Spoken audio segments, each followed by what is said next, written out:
ويخلف إلى ما لا نهاية، يخلف صبيان وبنات، ويخلف إن شاء الله كتيبة كاملة، وإيش همه؟ ولا يهم شيء، لا يهم علاج، ولا يهم تعليم، ولا يهم مصاريف، ولا شيء، كل شيء مكفول من الحكومة. وكل طفل يولد في هذا البلد له مستحقات مالية إلى أن يبلغ سن الرشد تسلم لولي أمره.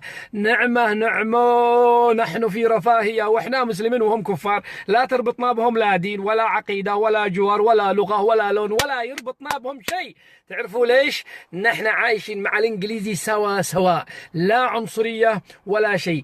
قيم الإسلام الحقيقية الذي جاء بها النبي صلى الله عليه وسلم نراها هنا في بريطانيا عند الكفار، العدل والمساواة والرحمة وكل معاني الإسلام. وعاد يجي يقول لك اليوم نقول سلام الله على الملكة إليزابيث، يا رجال بنخلف لا ظهرها، سلام الله عليها ألف سلام. وأقول لي كافرة، كافرة عقيدتها عند أرحم الراحمين، أما على الأرض فهي مسلمة، نرى قيم الإسلام عندها هنا. تعرفوا إيش الجوع الحقيقي يا بلاد الحرمين ومكة والمدينة؟ يا الذي نبي الرحمة راقد عندكم ما تستحوا منه، نبي الرحمة، نبي العدل، نبي المساواة راقد عندكم وانتم تخالفوا دينه. تعرفوا ايش الكافر الحقيقي؟ هو الجوع.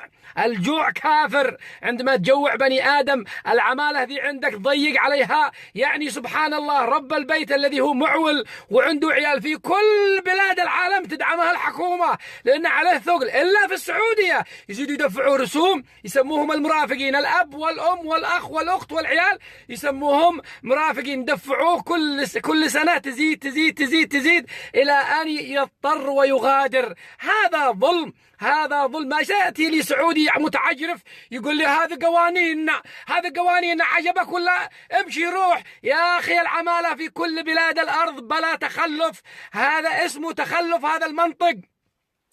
أنت مشعل حرب في اليمن، يعني لا ترحم ولا تخلي رحمة الله تنزل 3 سنوات وهناك حرب تأكل الأخضر واليابس، وتريد ترد اليمنيين للبلاد، لليمن الذي أنت مشعل فيها الحرب. أقل شيء تستثنيهم، لأنه أنت نفسك مشعل حرب داخل اليمن، لا أنت مبقيهم ولا أنت أوجدت الأمن داخل اليمن الذي تسيطر على أنت. هذه قمة الحقارة.